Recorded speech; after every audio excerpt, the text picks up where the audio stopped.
Hello, everyone. Thank you for joining us for this month's Human Rights Heroes podcast.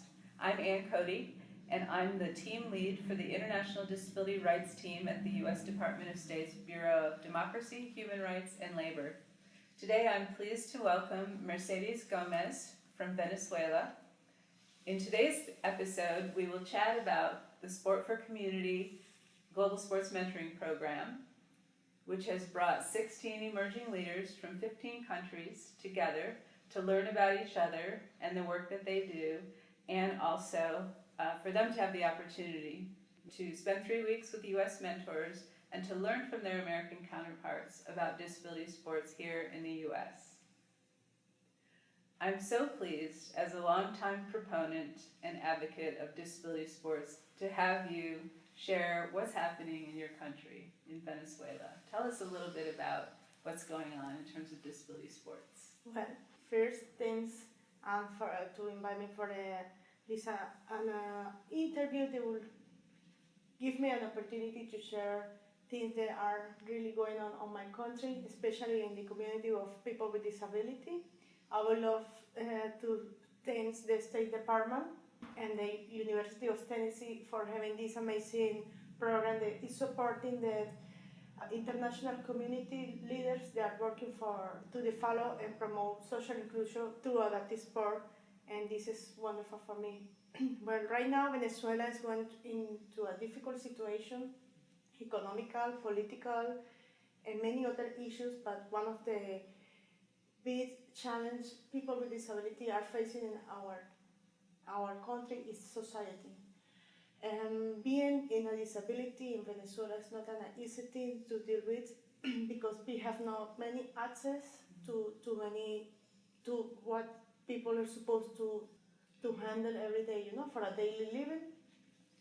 We have a law in Venezuela, like many other countries, but it's a law that isn't working for their proper teams, and it's not the perfect law for people with disability in Venezuela. And this is a huge opportunity for me where I can, get to know more about human rights for people with disabilities, so that they can start working to change or support on changing things for our community.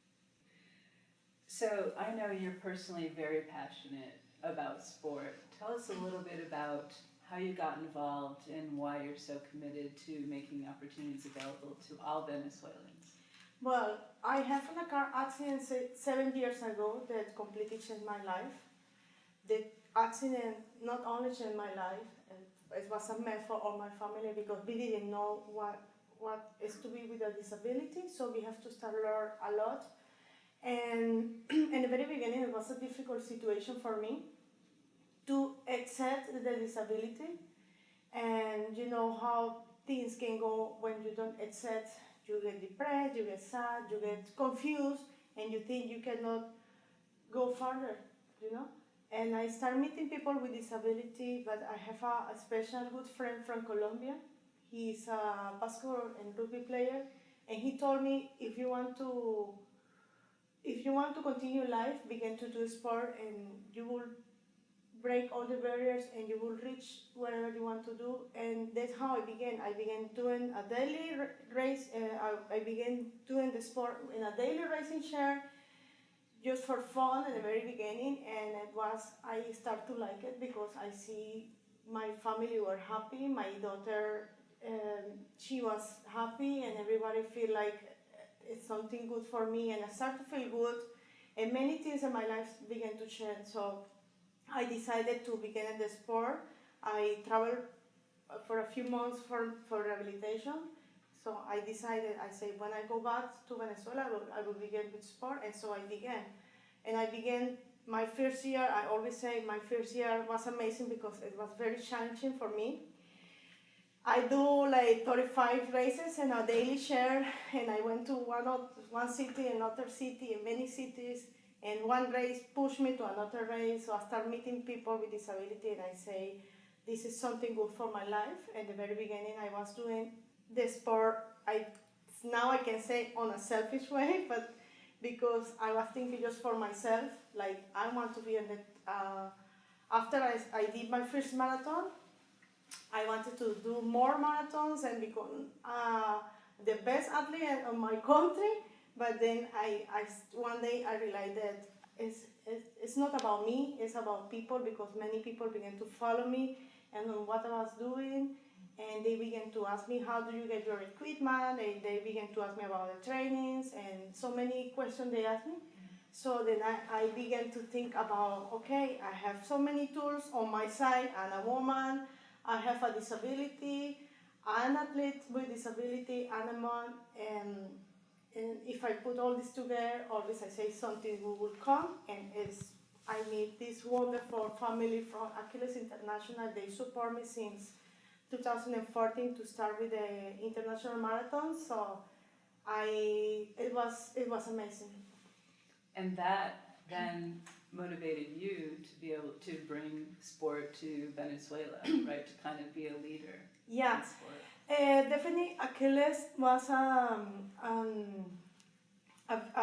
good start to promote this. I was thinking, as I say, for myself, but when I get to know more about Achilles' philosophy, I see it was like they want to share, and they offer me to begin a new chapter in Venezuela. And I say in the very beginning, it was a challenge. It's a challenge for me, but I know the reality and how difficult it is for people to get involved in sport, to get their equipment, to get the support for the training. So I say, okay, this is a huge opportunity for me, so I can support many other people, and it's happening. I'm working with a civil association, Discapacidad Zero, and we have our sport program, the Achilles Venezuela, and we are moving people around the country.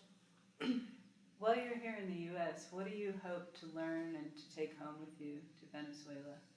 Being part of the Global Sport Mentoring Program, I believe is a wonderful opportunity, and there, in a very short time, in a week, I've been learning about many things that I would love to have for my community in Venezuela, because I feel the responsibility to look for a change in my country, and I feel I'm the voice of many people who can raise their voice, and I will do my best, and I will do my best to continue for the development of the sport programs and to work for the social inclusion.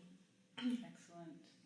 Well, thank you so much, everyone, for listening to Mercedes and I, and for listening to this episode of Human Rights Heroes.